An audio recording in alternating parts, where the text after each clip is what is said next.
우리가 베드로전서 2장 1절부터 5절까지의 말씀을 한 달 이상 받았습니다. 베드로전서 2장 1절부터 5절까지의 말씀의 핵심되는 단어는 신령함입니다. 여러분에게 말씀드려서 이제 여러분들은 알고 계시겠죠? 이 신령함으로 번역된 헬러 단어는 한 단어가 아니라 두 단어입니다. 한 단어는 로기코스, 다른 한 단어는 프니마티코스입니다. 이 로기코스라는 말은 본래는 이성적인, 이성을 차려라 할 때 그 이성적인, 논리적인 이라는 기본적인 뜻이 있습니다.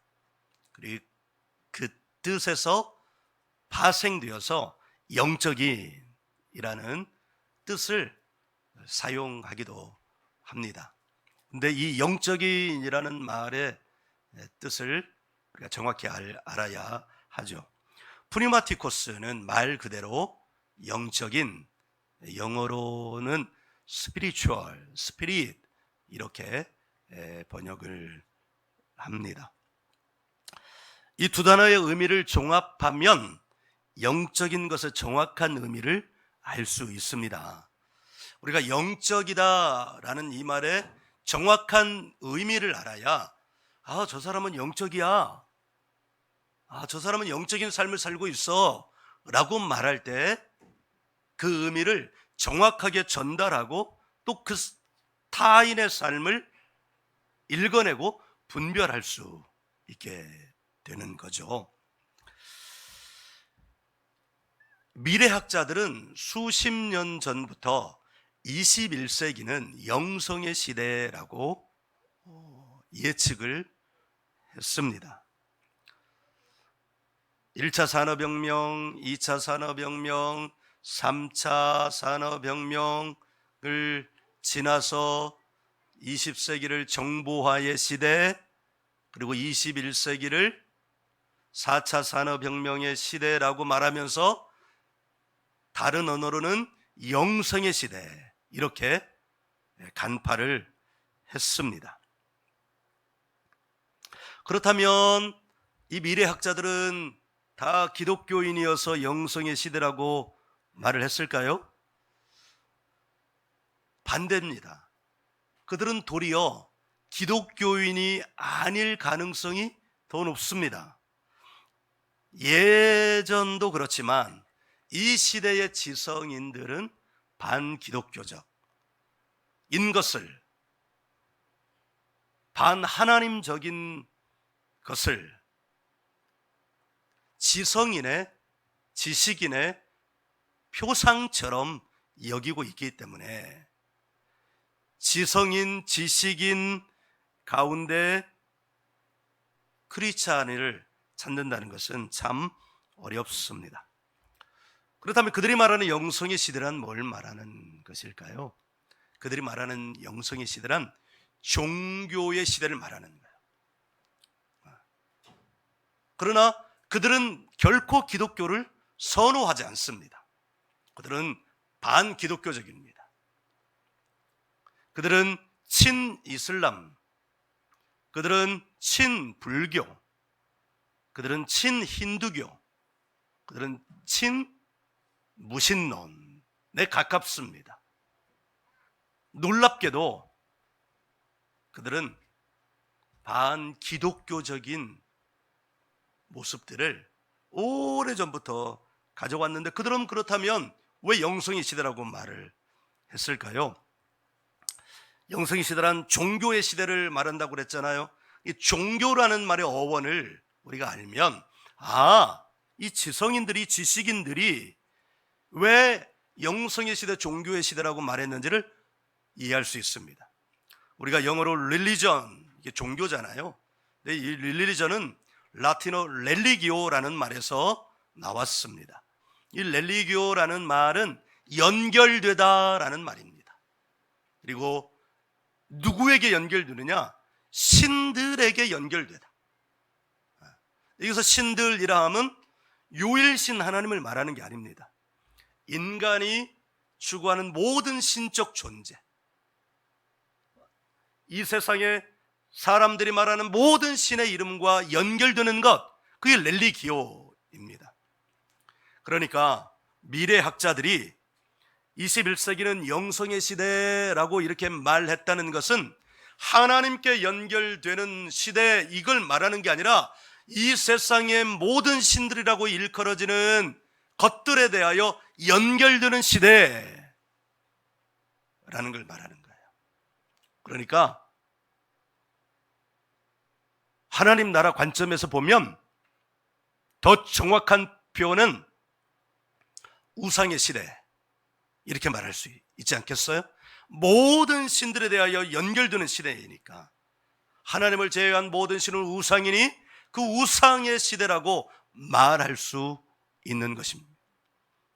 내가 신이라고 생각하면 나 자신에게 연결되는 삶, 내가 어떤 물건, 어떤 개념에 집착하여 그것을 신적인 것으로 여기면 거기에 연결되어 사는 거예요.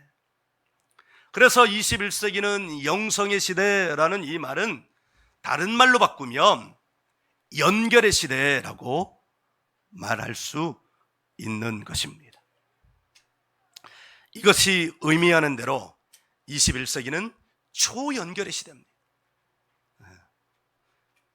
대륙과 대륙을 이어요. 제가 여기 서 있는 이 자리에서 직선으로 뚫고 들어가 이 반대편에 있는 누군가와 연결이 될 수 있습니다. 인터넷을 통해서, 핸드폰을 통해서, 위성을 통해서 연결되겠습니다. 사람과 사람도 연결됩니다. 따라서 우리가 이 세대를 살아가면서 무엇에 연결되어 살아가느냐 하는 것은 그 인생을, 내용을 결정짓는 것과 다름이 없습니다. 내가 육체를 입고 살아가는 이 시간 안에만 그것이 해당된다면 다행이라고 말할 수 있을까요? 그런데 내가 이 땅에서 육체를 입고 살아가는 동안 연결된 그 연결의 삶은 사실은 내가 육체를 벗고 마지막으로 태어나는 영원의 세계 안으로 태어나서 거기서 살아가는 삶의 내용을 결정짓는 것이니, 이 육체 안에서 살아가는 삶의 연결의 삶은 비단 70년, 80년, 90년의 삶뿐만 아니라 나의 영혼의 삶의 내용을 결정짓는 것이니, 어찌 육체 안에서만 살아간다고 생각하면서 그냥 연결을 아무 곳에나 하면서 살 수 있겠습니까? 하나님께서 아브라함을 부르실 때 세 가지 연결고리를 끊으라고 그랬습니다. 첫째는 고향, 둘째는 친척, 셋째는 아버지를 끊으라고 그랬습니다. 이때는 농경사회이니까 가장 사람이 살아가면서 든든한 뒷배가 될 수 있는 요소들이 그 지역입니다. 친척들입니다. 아버지입니다. 그러나 사실은 지금도 마찬가지입니다. 어떤 사람은 고향에 너무 지나치게 연결되어 있어서 삶이 자유하지 못한 사람이 있습니다. 어떤 사람은 자기 가문에 지나치게 연결되어 있어서 삶이 자유롭지 못한 사람이 있습니다. 어떤 사람은 아버지, 어머니에게 지나치게 연결되어 있어서 삶을 망치는 사람이 있습니다. 하나님은 그 연결을 다 끊고 떠나라고 말씀하십니다. 누구에게 연결되라는 거예요? 하나님께만 연결되라는 겁니다. 내가 너의 고향이 되어주고, 그래서 우리는 하나님 나라를 어디라고 말해요? 영혼의 삶의 어디라고 말해? 본향이라고 말합니다. 친척을 끊어라. 내가 너의 가족이 되어줄 것이라. 그래서 믿음 안에서 만난 성도들이 우리의 영적인 가족이 되는 것입니다. 그리고 마지막으로 아버지를 떠나라. 육체의 아버지를 떠나라. 이것이 가장 어렵죠. 엄마와 단절되는 거, 아빠와 단절되는 거. 예, 우리가 살아가다 보면, 우리가 사역을 하다 보면 어떤 아이, 어떤 삶, 목표를 하다 보면요, 부모님과 지나치게 연결이 되어 있어서 도리어 그것이 병이 드는 경우가 있습니다. 하나님은 그것을 위하여 그것을 끊으라고 말씀하십니다. 대신 내가 너의 아버지가 되어줄게 라고 말입니다. 여러분에게 질문을 하겠습니다. 여러분은 지금 무엇에 연결되어 살아갑니까? 우리가 어머니의 뱃속에 있을 때 어머니와 무엇으로 연결되어 있어요? 탯줄로 연결되어 있습니다. 만약에 탯줄로 연결되어 있지 않은 아기도 없지만, 그러나 만일 어머니와 다른 방식으로 연결되어 있다면 그 태아는 살지 못할 것입니다. 연결되어 있되 잘못된 것들이 그 탯줄을 통해서 그 아기에게 들어간다면 그 아기는 그 안에서 온전하게 자라나지 못할 것입니다. 그러니까 여러분, 연결은 너무 중요한데 지금 여러분은 무엇에 연결되어 살아가고 있습니까? 어제 뉴스를 듣고 좀 걱정이 됩니다. 이스라엘과 하마스, 팔레스타인 해방기구 전쟁이 일어났어요. 전쟁을 얘기하려고 하는 것이 아니라 오늘 말씀 가운데 등장하는 시온에 관한 말씀을 드리려고 합니다. 이 팔레스틴 지역은 현대에 등장한 것이 아니죠. 성경에 등장을 했어요. 성경에서는 이 팔레스틴을 뭐라고 하냐면 블레셋, 한글 성경으로 블레셋이 바로 팔레스타인 지역입니다. 오늘 말씀 6절에 보면, 우리 한번 읽어보죠. 6절 시작. 성경에 기록되었으되 보라, 내가 택한 보배로운 모퉁이 돌을 시온에 두노니 그를 믿는 자는 부끄러움을 당하지 아니하리라 하였으니. 아멘. 책을 읽을 때나 상황을 파악할 때 가장 중요한 것은 핵심을 간파하는 겁니다. 책을 읽을 때는 핵심 키워드를 찾는 것이죠. 성경을 읽을 때도 마찬가지입니다. 우리가 말씀 묵상할 때도 핵심 키워드를 찾는 것이 말씀을 이해하고 그 말씀의 능력을 자기 것으로 갖는데 가장 지름길입니다. 오늘 본문에서 핵심 키워드는 시온입니다. 그 주변을 보배, 모퉁이돌, 믿는 자, 부딪히는 돌, 걸려 넘어지게 하는 바위 등이 둘러싸고 있는데 핵심 단어는 시온입니다. 여러분 들어보셨죠? 시온하면 떠오르는 것은 뭐냐면 시오니즘입니다. 시오니즘이란 나라 없이 떠돌던 유대인들이 그들의 조상들의 땅이었던 팔레스타인으로 돌아가 유대인들의 민족 국가를 세우는 것을 목표로 했던 운동, 이게 시오니즘입니다. 이것이 개념화돼서 말로 표현된 것이 1893년 시오니즘 이렇게 표현된 것이. 그러나 시온이라는 이 낱말은 아주 오래된 낱말입니다. 예루살렘 내에 있는 한 언덕, 하나님의 성전을 올라가는 언덕. 이 말은 하나님의 도성의 핵심을 말하는 것이죠. 하나님의 도성의 핵심이라는 말은 무엇을 의미하느냐면 이스라엘 백성들이 반드시 연결되어야 하는 곳이라는 의미입니다. 그곳에 8절 보면 그 시온에 내가 보배로운 돌, 보배로운 모퉁이 돌, 누구를 지칭하는 거예요? 예수님이요. 예수님. 이사야서에서 하나님이 이사야 선지자를 통해서 미리 예언을 하신 말씀. 여기서 이 시온은 하나님이 계시는 곳입니다.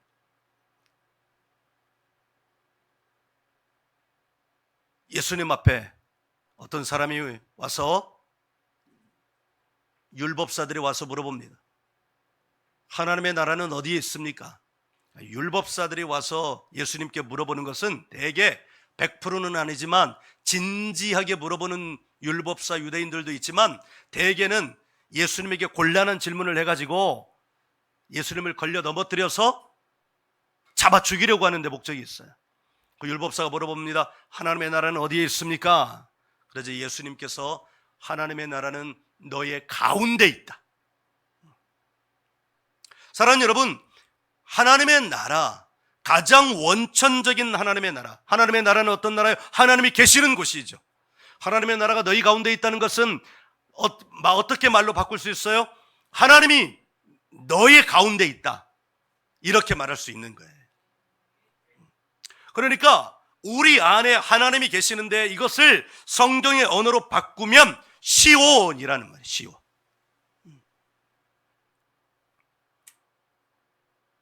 시오니즘이라는 말은 이런 의미를 가지고 있습니다. 시온은 모든 이스라엘 백성들의 가야 할 목적지라는 거예요. 그가 브라질 아마존 오지에 있는 유대인이든 아프리카 오지에 있는 유대인이든 미국 뉴욕의 핵심에 있는 도시의 유대인이든 저 러시아 시베리아 저 차가운 동토 가운데 있는 유대인들이든 그들은 다 어디와 연결되어야 된다는 거예요? 시온과 연결되어야 된다는 거예요. 이스라엘 백성들은 어느 곳에 있든지 시온과 연결되어야 하고 어떤 상황에 있든지 시온과 연결되어야 하는, 그러니까 당신이 어디에 있든지 당신의 최종 목적지는 당신이 유대인이라면 시온이라는 말씀입니다. 할렐루야. 예수님께서 오셔서 십자가에 돌아가시면서 휘장이 다 갈라졌고 이제는 이스라엘 유대인들 뿐만 아니라 이 땅에 살아가는 모든 사람들이 예수를 영접한 모든 사람들이 하나님의 백성들입니다. 이 땅에 있는 모든 하나님의 백성들에게 필요한 것은 뭘까요? 시오니즘입니다. 우리가 육체적인 시오니스트가 아니라 하나님과 연결된 예수 그리스도를 믿는 그리스도인으로서 우리에게 시오니즘이 필요하고 기독교인으로서 시오니스트가 되어야 되는데, 이 말은 무슨 말이냐면 항상 시온과 연결되어야 하고 항상 시온을 향하여야 된다는 말입니다. 이 말이 얼마나 중요한지 모릅니다. 이 말을 항상 가슴속에 담고 있는 사람과 그렇지 않은 사람의 차이가 있을까요? 있습니다. 그렇다면 그 차이는 뭘까요? 이 말을 항상 가슴속에 담고 있는 사람은 결코 길을 잃어버리지 않습니다. 항상 시온과 연결되어야 하고 항상 시온을 향하여 있는 사람이, 자기의 목적지가 시온이라는 것을 분명하게 알고 있는 사람이 어떻게 길을 잃어버릴 수 있겠습니까? 삶의 방향을 잃어버릴 수가 있겠습니까? 결코 잃어버리지 않죠. 항상 그 길 위에 있는 것입니다. 그러나 그 반대가 있습니다. 어떤 반대입니까? 이 말이 없는 사람이에요. 그 사람은 길을 잃어버릴 수밖에 없습니다. 왜요? 항상 연결된 곳이 없는데 어떻게 길을 찾을 수 있어요? 항상 향하는 곳이 없는데 어떻게 향할 수 있어요? 항상 기뻐하라. 이 말은 항상 연결되어 있으라는, 쉬지 말고 기도하라. 항상 연결되어 있으라는 말이에요.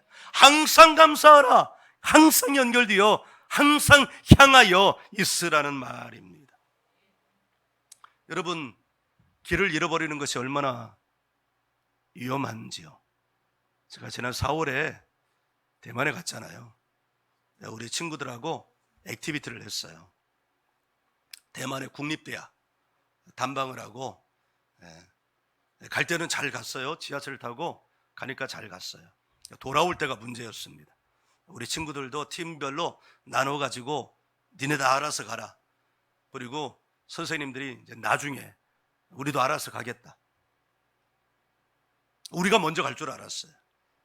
그런데 있잖아요, 이 친구들은 제때 잘 들어갔는데 문제는 선생님들이 한 2시간 이상 늦게 갔습니다. 정말 부끄럽게도 버스를 탔는데 제가 그 선생님들 가운데 리더잖아요. 버스 번호는 알고 있었는데요, 밥 먹고 이제 정거장에 가는데 버스 번호가 눈에 보이는 거예요. 와, 저 버스다. 우리 탑시다. 이거 타가지고요, 안에 가니까 노선도가 있더라고요. 보니까 제가 어려서 한자를 공부했잖아요. 그러니까 대만 말은 못해도 한자는 읽을 수 있어요. 그래 읽었는데 우리가 가는 방향과 같은 거예요. 조희 선교사님은 항상 이 조심을 하는 편이라 저한테 다시 확인을 해줬는데 난 맞다고 했어요. 근데 우리가 가는 곳은 도심으로 가야 되는데 계속 도심으로 가는 거예요. 한 30분쯤 지나면 도착해야 되는데 30분이 지나도 도착을 안 하지만 그래도 나는 내가 한자를 알고 있다는 자부심이 있으니까 가는 길이 맞을 거야 라고 생각하면서 수다를 떨고 있는데, 아니 웬걸요, 시간이 한참 지났는데 가는데 이제 도심에서 벗어나 좀 낡은 건물들이 보이는 거예요. 아니야, 우리는 제대로 가고 있을 거야 하고 조금 더 버텼는데 이제는 그 건물마저도 보이지 않는 거예요. 알고 보니까요, 버스를 잘못한 거예요. 방향이 잘못된 거예요. 길을 잃어버린 거예요. 여러분, 우리가 길을 잃어버리면 얼마나 위험한지 모릅니다. 우리가 인생을 살아가면서 길을 잃어버린다는 것은 집을 제대로 찾아갈 수도 없다는 것뿐만 아니라 어디로 가야 할지 알지 못하기 때문에 발길 닿는 대로 옮기게 되는 것입니다. 발길 닿는 대로 옮기게 된다는 것은 그 마음 가운데 두려움이 찾아오고 걱정이 찾아오고 마침내는 그 걱정과 두려움에 삼키운 바 되어서 삶에 힘이 없게 되고 무력하게 되고 결국은 무엇을 해야 될지 모르는 상황 가운데 빠진다는 것을 말합니다. 이게 얼마나 위험합니까? 만일 우리가 대만에 그 대만 국립대학 가는 일정이 한 달 가운데 후반부에 있었기에 다행이지, 만일 초반부에 있었다면, 대만에 익숙하지 않은 상태에서 그렇게 길을 잃어버렸다면 2시간이 뭡니까? 더 많은 시간이 소요됐을지도 모르겠습니다. 여러분, 길을 잃어버린 녀석이 얼마나 위험한지 모릅니다. 자신만 위험한 것이 아닙니다. 만일 그 사람이 한 가정의 가장이라면 자신뿐만 아니라 가정이 위험하게 됩니다. 어디로 가는지 알지 못하기에 그 가정 전체가 표류하게 됩니다.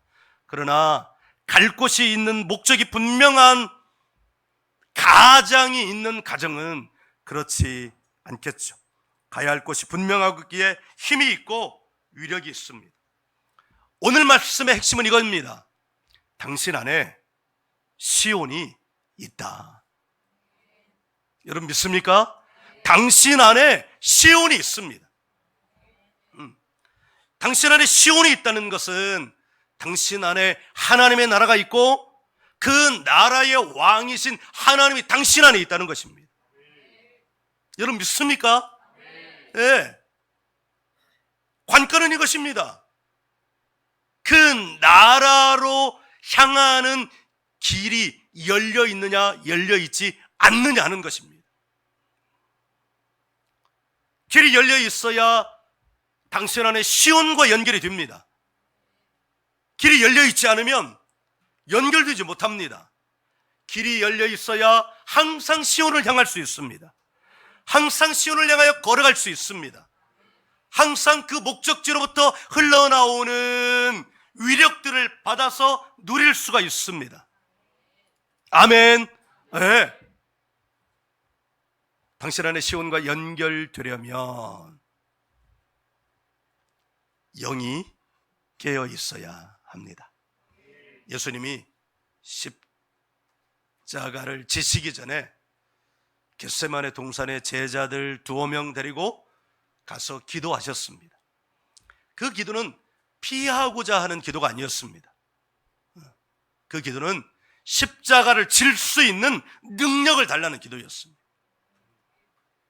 십자가를 지는 일이 얼마나 고통스러운지 아시는 예수님이 기도가 아니면, 은혜가 아니면, 시온과 연결되어 있지 않으면 십자가를 질 수 있는 힘이 없다는 것을 알고 십자가를 질 수 있는 힘을 구한 거예요.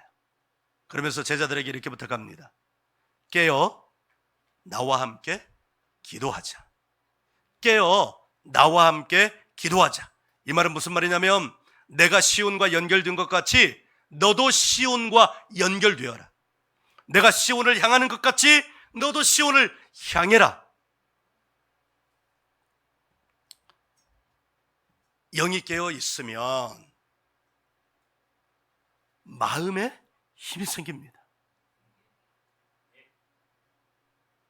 마음에 힘이 생기는 것은 다른 방법으로는 힘이 생길 수가 없습니다. 왜냐하면 그 마음의 창조자는 누구이시기에요? 하나님이시기에. 하나님이 창조하실 때 그 힘을 가질 수 있는 유일한 길은 영이 깨어 있어야 합니다. 그러면 마음에 힘이 생깁니다. 여러분, 마음에 힘이 생겨야 육체에 힘이 생깁니다. 마음에 힘이 없으면 육체도 무력해집니다. 무력하게 인생을 살아가는 사람들을 여러분 한번 보십시오. 그들의 특징이 뭐예요? 마음에 힘이 없습니다. 마음이 무너져 있습니다. 마음이 갈피를 못 잡고 있습니다. 마음이 무엇을 해야 될지 모릅니다. 그러니까 삶이 무력해요. 몸에 힘이 생기지 않습니다. 그러나 마음에 힘이 있는 사람, 마음에 위력이 있는 사람은 육체에 힘이 있습니다. 우리는 그것을 열정이라고 말합니다. 그래, 나 오늘부터 마음에 힘을 가질 거야. 아무리 해봐야 그렇게 해서는 힘이 생기지 않습니다. 어떻게 해야 돼요? 영이 깨어 있어야 합니다. 아멘. 영이 깨어 있으면 마음에 힘이 생기고, 마음에 힘이 생기면 육체에 힘이 생깁니다. 육체에 힘이 생기면 목적지를 향하여 갈 수 있는 소망이 생깁니다. 이것이 여러분을 향한 하나님의 뜻입니다. 길을 잃어버리면 안 됩니다.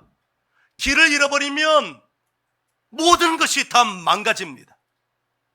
그가 아무리 평생 주의 종으로 살았다 할지라도 길을 잃어버리면 평생 주의 종으로 산 것이 아무것도 아닙니다. 예를 들어 제가 이렇게 설교를 했는데 제가 어떤 사건이 생겨가지고 하나님은 없어. 하나님은 있다 치더라도 나하고는 관계가 없어. 내 하나님하고 한번 해볼 거야.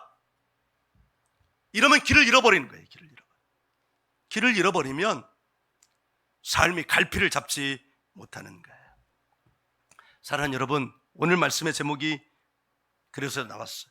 어떤 일이 있어도 길을 잃어버리면 안 됩니다.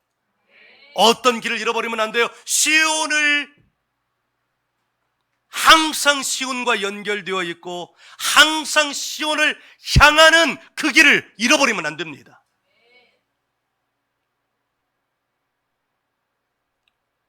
내가 이스라엘 찬양하고자 하는 것이 아니라 그들은 수천 년 동안 길을 잃어버렸지만 무엇은 살아있었어요? 시온을 향하여 시온과 연결되는 이 연결이 살아있었어요. 이 영성이 살아있었어요. 하나님을 향한 영성이, 하나님을 향한 연결이 살아있었어요. 그래서 마침내 1948년에 그 지역에 아무도 환영해 주지 않아도 그곳에 나라가 세워질 수 있었습니다. 먼저 여러분 로기코스의 신앙인이 되시기 바랍니다. 논리적으로, 이성적으로 하나님과 연결되시기 바랍니다. 이건 과정의 신앙입니다. 이성적으로 예수님과 연결되어야 돼요. 우리는 죄인입니다. 우리는 죄의 문제를 해결할 수 없습니다. 죄의 문제는 오직 하나님만 해결하실 수 있습니다. 하나님께서 그 문제를 해결하시기 위하여 예수님을 이 땅에 보내셨습니다. 모든 죄를 그에게 덮어씌우시고 예수님을 십자가에서 제물로 죽이셨습니다. 제물의 피를 흘리셨습니다. 모든 인생의 죄를 예수님의 두 어깨에 얹혀 놓으셨습니다. 그리고 그 예수를 믿는 자마다, 어떤 예수? 나의 죄를 가져가신 예수를 믿는 자마다 그 죄가 예수님께 전가되어 그 사람을 의롭게 합니다. 그러니 예수님을 믿어야 합니다. 어떤 예수님? 그분이 나의 죄를 가져가셨다는 것을 믿어야 됩니다. 그저 예수님을 믿는 것이 아니라 나의 죄를 가져가신 예수님을 믿는 것입니다.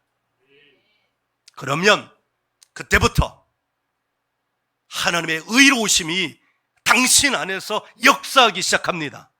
그것이 거룩입니다. 그것이 형통입니다. 그것이 치유입니다. 그것이 영생입니다.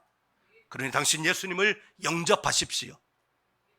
이것이 이성적인 논리, 죄와 관련돼서 한치의 틈도 없는 논리적인 예수님과 연결되는 로기코스의 신앙인입니다. 그분이 당신의 구원자임을 고백하십시오. 복잡하지 않게, 단순하게, 반복적으로, 그리고 지속적으로 고백하고 연결되어야 합니다. 그 과정입니다. 그 과정의 끝에 뭐가 있을까? 이렇게 단순하고 반복적으로 그리고 지속적으로 로기코스의 신앙인으로 예수님과 연결되면 그 연결의 끝에는 뭐가 있냐? 푸뉴마티코스의 신앙인이 있는 거예요. 말 그대로 다른 거 없이 군더더기 없는 영적인 신앙인이 있는 거예요. 그리고 우리는 그 사람을 시오니스트, 시온의 신앙인이라고 말할 수 있는 것입니다. 로기코스의 신앙인, 푸뉴마티코스의 신앙인, 시온의 신앙인은 어디에도 없습니다. 이 말씀을 통해서 하나님께서 우리에게 주신 말씀입니다. 여러분, 길을 잃어버렸습니까? 그러면 로기코스의 신앙인으로부터 시작하십시오.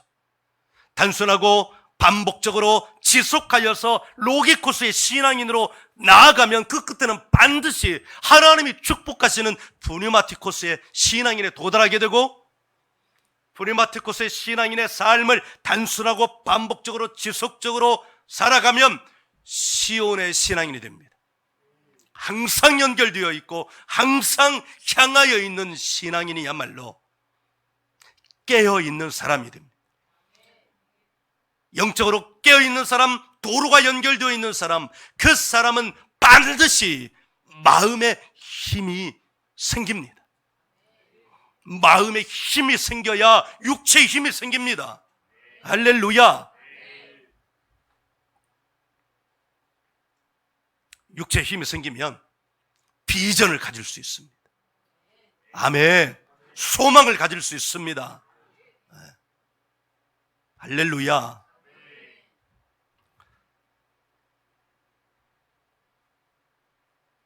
길을 잃어버리지 마십시오. 어떤 일이 있어도 길을 잃어버리지 마세요. 길을 잃어버렸다면 로기코스부터 시작하십시오. 포기하지 말고 단순하고 반복적으로 지속하여 로기코스의 길을 걸어가십시오. 하나님은 그 길 어딘가에, 그 시간의 어딘가에 푸뉴마티코스의 신앙인이 당신이라고 하는 표지판을 세워놓으셨습니다. 그 표지판을 발견하면 또 단순하고 반복적으로 지속적으로 그 길을 걸어가십시오. 그러면 그 어둠에쯤에 시온의 신앙인, 나라가 세워지는 신앙인, 하나님의 역사가 보여지는 신앙인, 그 표지판이 보여지면 거기에 하나님의 나라의 영광이 부어지고 거기에서 역사가 일어나기 시작하는 거예요. 여러분의 시간표가 아니라 하나님의 시간표로 항상 연결되어 있으십시오.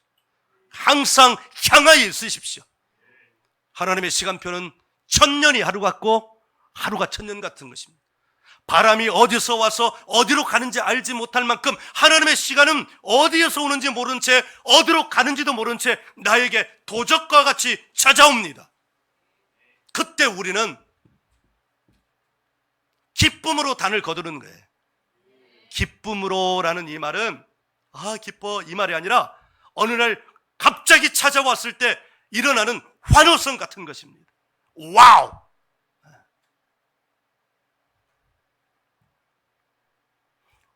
더레진 기숙사가 위에 2개가 있거든요. 근데 우리가 2달을 떠나가 있으니까 두 개를 다 운영할 필요가 없어요. 그렇다고 2개를 다 뺄 수는 없고 1개만 빼야 됩니다. 부동산에 내놨는데 추석 전후에는 사람들이 안 와요. 그래서 우리는 일단 내놓고 잊어먹었어요. 필리핀에 가 있을 때 연락 오면 하면 되지. 한 달 후에 와서 하면 되지. 그리고 잊어먹고 있었어요. 그런데요, 어제 부동산에서 다급하게 전화가 왔어요. 상담 중에서 전화를 받지 못했는데 문자가 다시 왔어요. 목사님, 716호 입주 가능한 날짜가 언제예요? 언제라도 가능합니다. 근데 거기서 문자가 또 왔어요. 10일 날도 가능하세요? 10일 날이면 언제예요? 내일 모레. 네, 가능합니다. 그랬더니 내일이라도 청소 가능하세요? 내일이면 오늘이죠? 네, 가능해요. 그럼 9일 날 청소할 수 있도록 해주세요. 그래서 10일 날 방이 나갑니다. 하나님의 시간은 나의 시간과 달라서 내가 시온의 신앙 그 위에 항상 연결되어 있는 채로 항상 향하여 있는 채로 하나님의 나라를 살아가면 그날은 도적같이 오는 줄 여러분 믿으시기를 주의 이름으로 축원합니다. 그 소식을 들었을 때 저는 어떻게 했을까요? 와우! 놀랍다! 이렇게나 빨리? 네. 아멘. 여러분에게도 이와 같은 역사가 있기를 주의 이름으로 축원합니다. 그러니 어떤 일이 있어도 길을 잃어버리지 마시기를 다시 한번 주의 이름으로 축원합니다. 강권합니다. 할 수만 있으면 제가 멱살을 잡고 그 길 위에 있게 하고 싶어요. 그런데 그건 안 돼요. 타인의 힘으로는 안 돼요. 자신의 자원하는 마음으로 해야 돼요. 그럴 때 하나님의 시간이 도적처럼 찾아오는 줄 여러분 믿으시기를 주의 이름으로 축원합니다. 제가 3주 후에 돌아올 때 여러분들에게 그런 간증들이 있기를 주의 이름으로 축원합니다. 아멘.